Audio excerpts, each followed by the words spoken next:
Hey guys, what's popping? It's JSM, and you're welcome again to my YouTube channel. And like I said, I missed you a lot, you guys, and I'm happy to see you again. And if you're okay and you are going so well, that's pretty fine. So this time I come up with a new thing, but on the same liquidity consumption studies that I have been teaching here on my YouTube channel. And today I'm gonna clear up the questions that my audiences were asking about the liquidity consumption and how do we know how liquidity goes. So in my YouTube channel here, I will provide a lot of insights and I will give you much more details on how it is.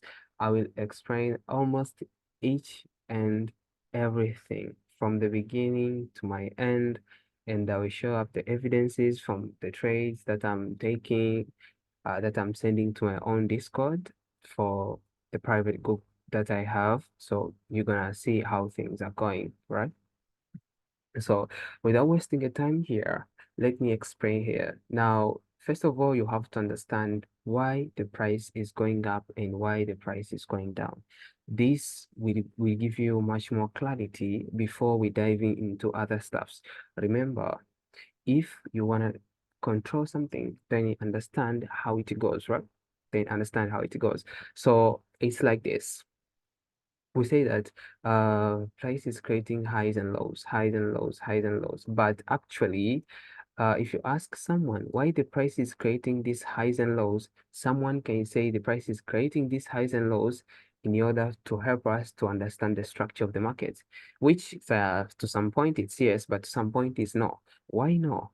Okay, why no? Because uh, price is creating these structures as a result of liquidity consumption, as a result of liquidity processes. And what is liquidity, by the way? What is liquidity? Liquidity in Forex, we can say is equal to money. That's the meaning of liquidity. Liquidity is equal to money, right?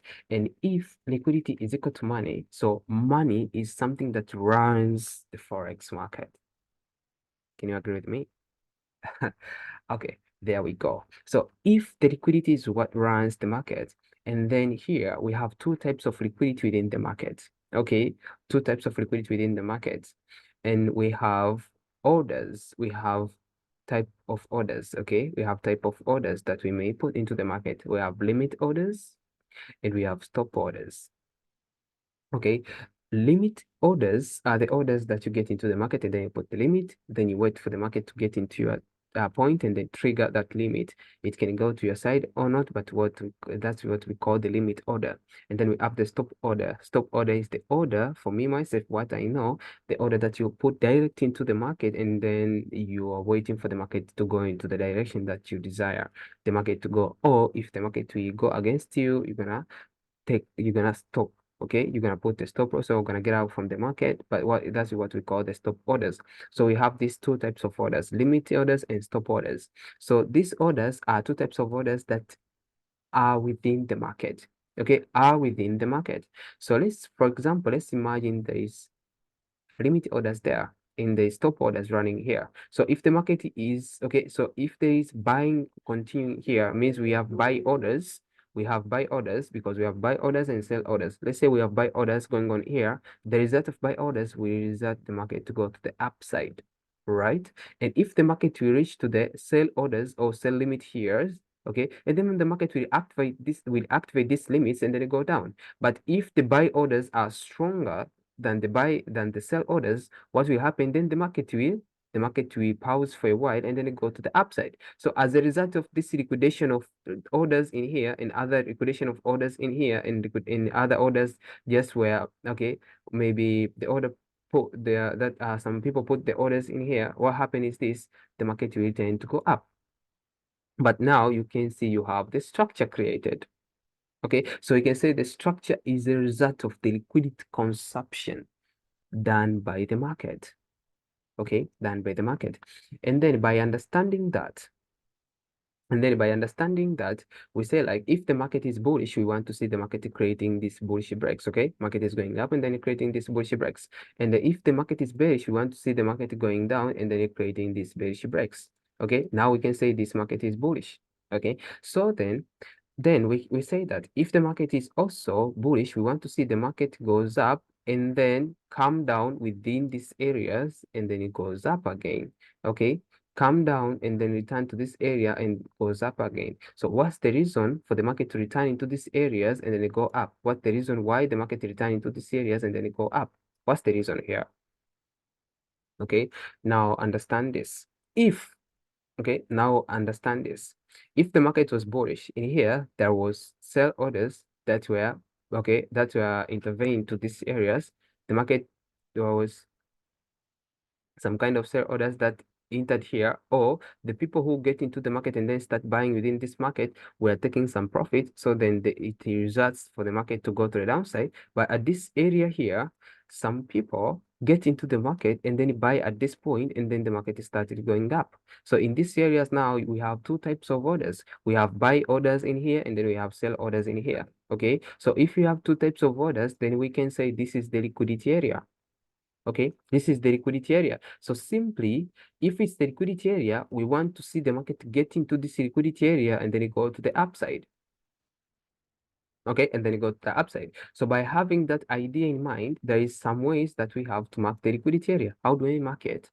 To mark the liquidity area, first of all, you have to know we have 2 points in here. We have validation point and we have invalidation point.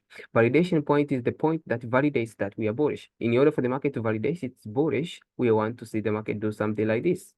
Okay, if the market will fail to break above this height, then we can say this market is no longer bullish or bearish. But if it break now, we can say the market is bullish. That's why we call it the validation point. That means that this point is the point that validates the market to be bullish. But in here, the one below here is the invalidation point. We can say that if it's the validation point, we want to see the market goes down and invalidate this area. But remember, during marking the validation point, we have to mark it on the body of the candlestick here. But invalidation point has to be marked on the wick. Why do we mark on the wick? Because you have to understand every reason. Why do we do this? We mark on the wick because sometimes the market can go down into this wick because there is some liquidity areas remain for the market to go up. So we cannot, okay? So we do not count the wick goes down here as the break. We want to see the body closing below the invalidation point to know that the market now has shifted.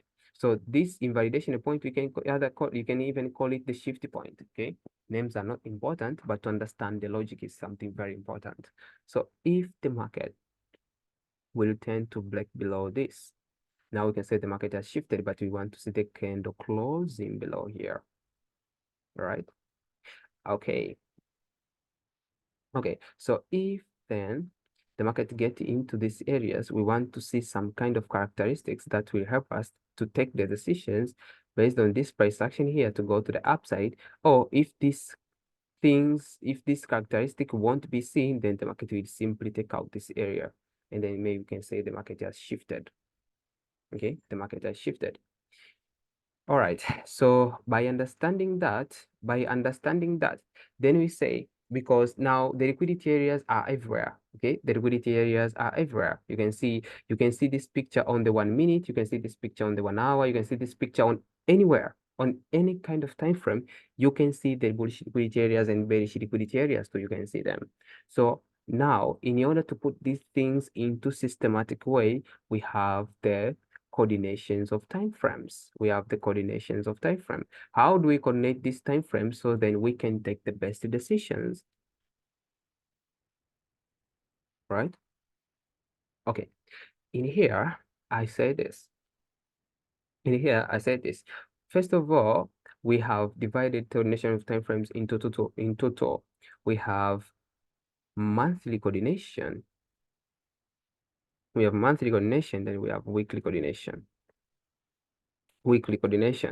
Okay, and also by having these two coordinations, and then I say this, if you have monthly coordination, weekly coordination, other thing is let me find the text area where I can have some kind of text.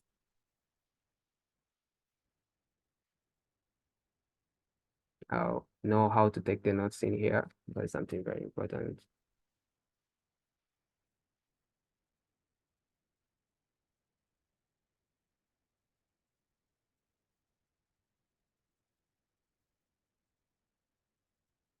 All right, so let me put it just to be black, and at least 20. Yeah, it's okay. Okay, now because we have two coordination, means we have weekly and also we have monthly coordination. And by understanding that, and also we said because we have these two types of coordination, and also in order to understand what's going on every coordination, we have something we call it constant time frames, and we have constant time frames, and we have what we call situational time frames.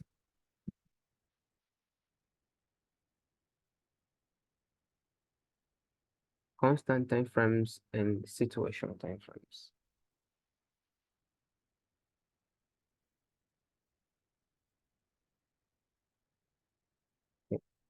We have constant time frame and situational time frames. So we have these two: weekly coordination, monthly coordination, constant time frames, and situational time frames. So then what's the meaning of constant? What's the meaning of situational time frames? We say that the time frame that will give you the liquidity area is what we call the constant time frame.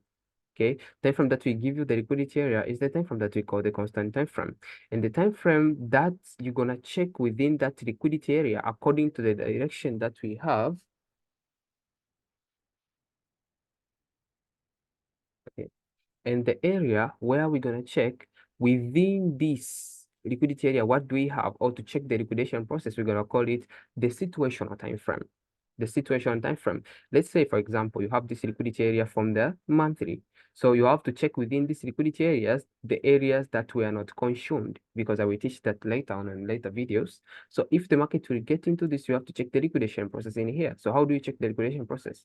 If it's the monthly liquidity area, then you have to go into daily and then check the liquidation process. So the time frame that you're going to check the liquidation process, what we call the situational time frame, means you check the situations within the constant time frame. You understand that? Okay, you will repeat the video. Then I say this. Okay, so for the monthly coordination, because I prefer using the monthly rather than a weekly, and most of the time I'll be using monthly. So for the monthly liquidation, for the monthly, for the monthly for the monthly 55745651557 for the monthly coordination, then so monthly coordination here will go like this. So if the monthly is constant, means daily will be situation. And if daily is constant, means 1 hour will be situation. And if 1 hour is constant, means 15 will be situation. And if 15 is constant, means 5 minutes will be situation. And on the weekly coordination, we say that if the weekly is constant, means 4 hour will be situation. And if 4 hour is constant, means 30 minutes will be situation. And 30 minutes and if 30 minutes is constant, means 5 minutes will be situational. So we have this coordination number one and coordination number two. So for me personally, I always use coordination number one. I don't want to mix the things. So if someone like weekly coordination, that will be okay. But for me, I prefer this one. All right. So you will choose which one to use. It's a personal preference actually. So I don't force you to do like the way I'm doing. So then I say this. So if the monthly is constant, then you have to go into the daily and then check the situation that's going on. I say this. Now, today we won't dive a lot into the charts, but today is about learning. We go into the charts later on, right? So for example, this is the monthly liquidity area in here. Okay, so if the monthly liquidity area in here, what we want to see here, we want to see from the daily this bullish trend created from the daily invalidates itself. And if this bullish trend invalidates itself from the daily, then start going down into these areas from the bullish liquidity area created from the monthly, right? From this bullish liquidity area created from the monthly. And then what do you want to see within this bullish liquidity area? For example, now you have two things that you can do. One thing you can check on the left side means here you can check the liquidation process that's going on in here. But if you don't know how to check the liquidation process to know the exactly point where the market did not consume the orders, then you can simply wait for this current price action to give you much more clarity to tell you that now I want to go up, and then you take decisions based on this current price action. And this is best decisions compared to this risky one. Because how do you know this area will hold the price? Sometimes the price can do this, but some people, they don't want problems, okay? They want something simple. So simply they will look on this area, what has been created, and then take decisions based on this, but this could be a very risk compared to waiting for the daily to create the liquidation process that will give you the much more clarity that the market wants to go up. And another thing is this. What do we have within the validation? We want to see this. We want to see the market shift here, let's say, and then the market create new formation here. So if the market is shifting and then it creates a new formation, we want to see the market get into this new formation, consume the liquidity, and then it go up. All right? Consume the liquidity and then it go up. So we want to see the shift in formation. And this type of shift in formation, we call it, this is outside formation. Okay? The formation that created after the shift, we call it outside formation. And if the market goes down and then it creates the formation and goes up, right? And shifting here, we call it inside formation. So we want to see the market goes up and then it come into these areas and then it go to the upside. So this will be regarded as the inside formation, and this will be regarded as outside formation, right? So so the moment I was saying that if you have the liquidity area from the monthly created like this, and you want to see daily invalidate this bullish trend, because in order for the market to get into the monthly liquidity area means daily has to invalidate this bullish trend into bearish here, means it has to shift and it has to create a new formation, and we're going to take decisions within this new formation, go to these areas, and the same thing has to be done. We want to see the day shifting here. For example, let me draw it clearly. We want to see maybe there is dropping like this, dropping like this, dropping like this. We want to see daily invalidate this bearish trend within this bullish liquidity area. This is case number one. And then after invalidating this, we want to see the daily create a new formation. And then we're going to take decision based on this new formation to go to the upside and then take out those highs. Pick out those highs. Those are the scenarios that may happen, okay? And that is not limited. For example, if you have the daily bullish liquidity area, because from the coordination that we have, probably maybe you wrote it down from that moment that I was teaching it, because I told you monthly area of liquidity depend on daily liquidation, and daily area of liquidity depend on 1 hour liquidation process. For example, you have this daily area of liquidity. So what we want to see the market goes down here. Okay, invalidate this. For example, this is daily. Invalidate this bearish trend from the 1 hour into bullish, and then create new formation. And then you're going to take decision based on this formation to go to the upside. So this time it doesn't need to be a shift in new formation. It can be the shift in the inside formation, but we want to see the formation getting created.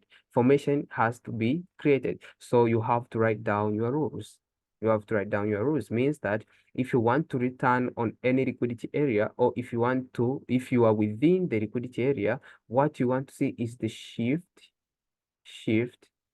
plus formation. Okay, plus formation. So shift plus formation is something that matters. Without without formation, then the market, because without formation, the market can create something like this and then it goes down, simply goes down like this. But if the market will shift, and then create this inside formation like this, then the market will come down and then consume and then it go up. Remember, this is simple cases, but if we go deeper to other studies or to next videos, then you will understand sometimes market can create formation, can go down, can do, yes, those may happen. But the thing is you have to follow coordination. Another thing is the shift has to be with formation, either outside or inside formation, either outside or inside formation. So this time, so this time here, for example, uh, let me try to show you one example. Yeah, I can say from the I try to find another pair. Maybe GBP USD.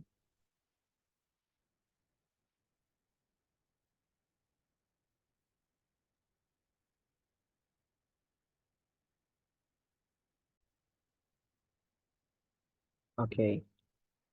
For example, in this pair here, you can see the market was creating high, low, high, low, high, low, high, low, and then it shifted in here. After this shift, market goes down, goes up, create this area of liquidity, which is bullish area of liquidity.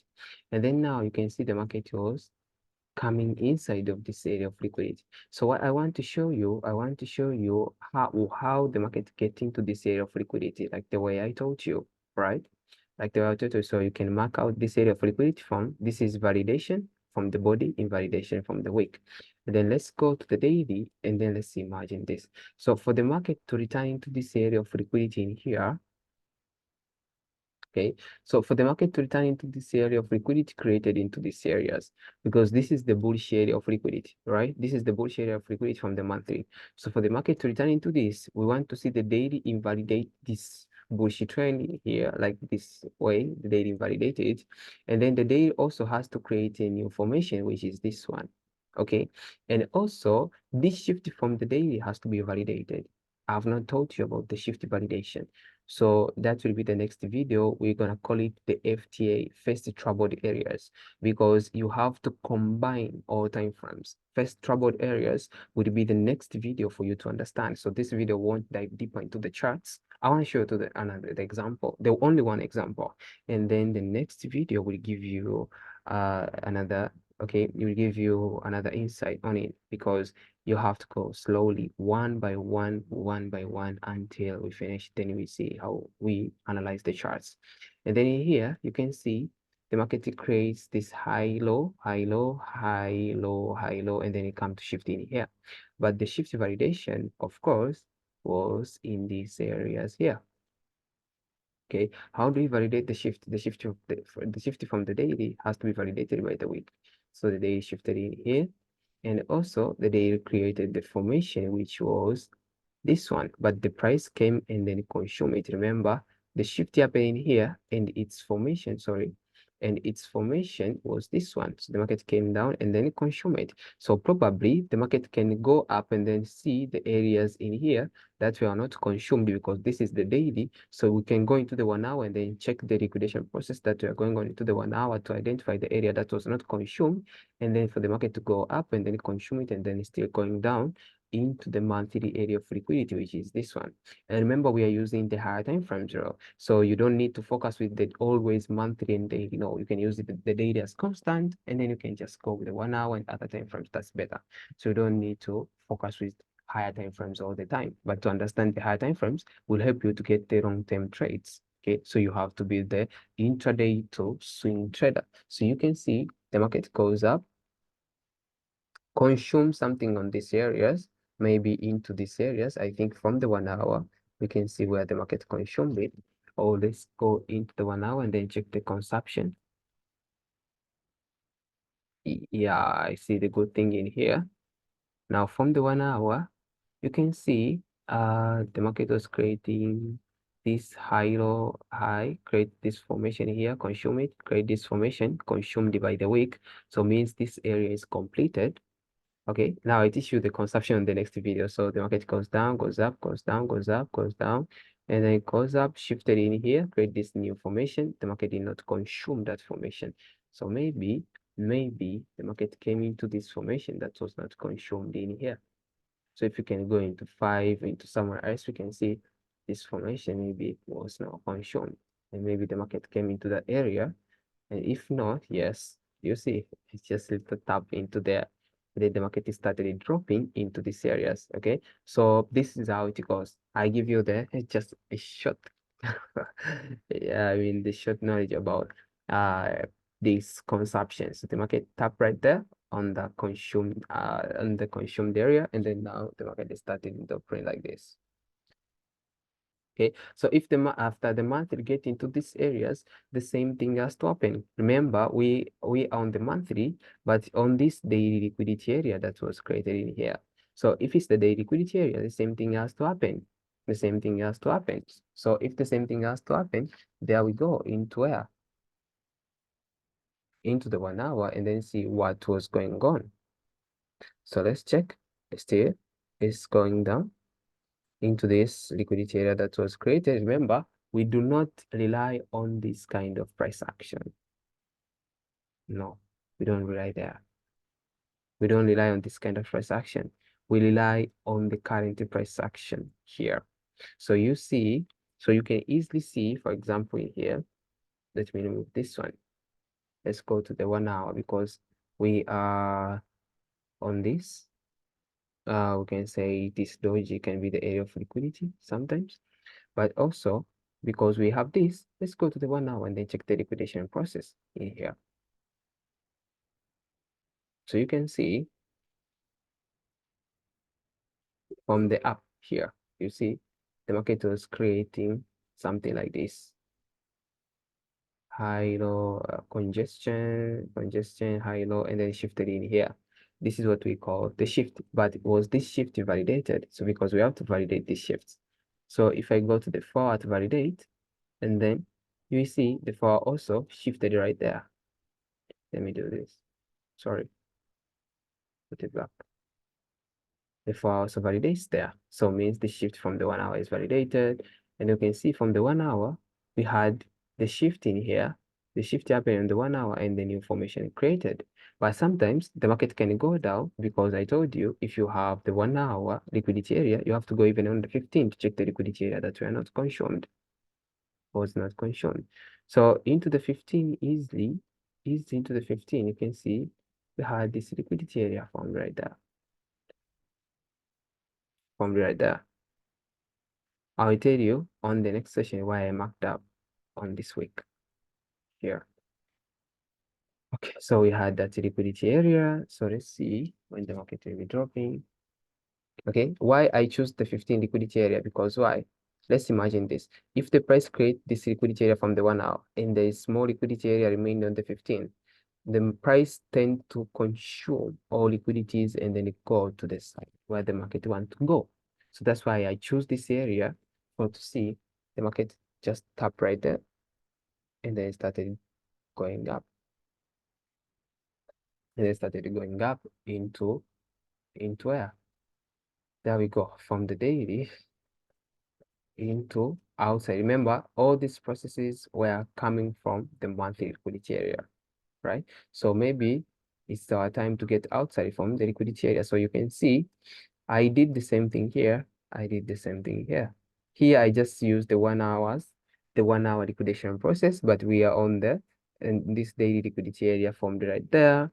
I do remember even these areas give me the confirmation, but the market goes up for a while. And then when I see the market started dropping and confirm everything, I'm gonna react on the price because for me, I don't predict the price. I only react. So if the price tell me to buy, I buy. If the price tell me to sell, I sell. So that's why you see the price tell me here, I have to buy, I bought it. We go to the upside, so it just go to outside. So this, I can say, this here, can say decisions based on this current price action was better, but some people can take this risky entries in here. So next session, I will teach you during the consumption, I will teach you how the price consupt the liquidity and why the price why you can choose the POI from the left side or why you have to wait and use the current price action to get the nice reactions, right? Nice reaction. So that was the that's it. That's the can be the study of today. Okay, so the next session will be the FTA. When you know the first troubled areas, or those shift has to be validated. When you understand to validate the shift, informations how have been created, and the coordination of time frames how to be followed, then you will know how to take a trade. But for now, this is more than enough. Until next time, bye bye.